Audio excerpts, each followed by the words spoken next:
वह हॉस्पिटल में भर्ती था। सूख कर हड्डियों का ढांचा मात्र बचा था। पिछले 1 साल में सारी जमा पूंजी लग चुकी थी, मगर बीमारी थी कि ठीक होने का नाम ही नहीं ले रही थी। वह पत्नी से बोला, मुझे घर ले चल, अब इन सूखी हड्डियों पर पैसे लगाने से कोई फायदा नहीं है। पत्नी बोली, घर बेच दूंगी, मगर जब तक आप ठीक नहीं हो जाते मैं हार नहीं मानूंगी जी। वह भरी आंखों से बोला, घर मत बेचना, सर पर छत नहीं रहेगी तो तुम्हारा और बच्चों का क्या होगा। ये कहानी केशव की है। नौकरी छूट जाने के कारण वह मानसिक तनाव में रहने लगा था। तनाव इतना बढ़ा कि नींद आनी बंद हो गई थी। हर समय सर दर्द रहने लगा था। फिर और बीमारियां भी होने लगी। ब्लड प्रेशर, डायबिटीज और दिल की बीमारी ने भी घर कर लिया था। उसके शरीर पर कोई भी दवा काम नहीं कर रही थी। केशव की पत्नी मीरा कई हॉस्पिटल बदल चुकी थी, मगर कहीं भी राहत नहीं मिली। डॉक्टर का कहना था कि मरीज खुद ठीक होना ही नहीं चाहता। वह निराशा और अवसाद में सारी जमा पूंजी खत्म हो चुकी थी। गहने बिक चुके थे।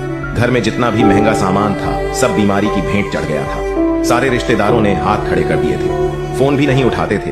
करीबी रिश्तेदारों में केशव के भाई थे, मगर उनसे केशव का मनमुटाव, इसलिए उन्हें खबर ही नहीं दी गई थी। शुरू में मीरा के भाई भाभी आते थे, थोड़ा बहुत पैसा भी दिया था, मगर बीमारी लंबी चलने लगी तो उन्होंने भी किनारा कर लिया था। अब वह अकेली संघर्ष कर रही थी। अर्धांगिनी थी वह उसकी। मरने के लिए अकेला कैसे छोड़ देती।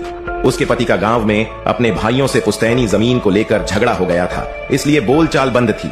मीरा चाहती थी एक बार उसके भाइयों को खबर तो करे, मगर केशव ने साफ मना कर दिया था।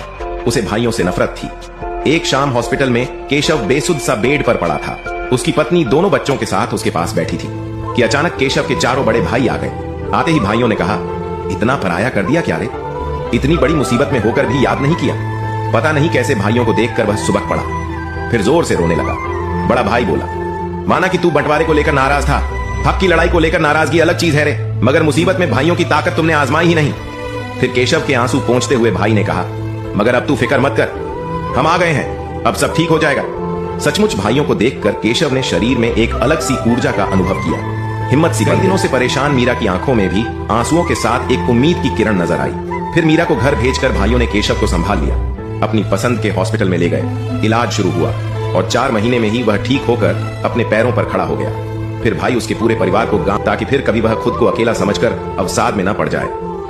कहानी का मॉरल, भाई तो भाई होता है। जब वह साथ खड़ा होता है तब यमदूत को भी 100 बार सोचना पड़ता है कि इसके भाई के प्राण कैसे ले जाऊं। भाई के बल पर युधिष्ठिर ने महाभारत जीत लिया था, श्री राम ने लंका। इसलिए भाइयों से जुड़े रहें। जब और कोई काम नहीं आता तब भाई ही काम आता है।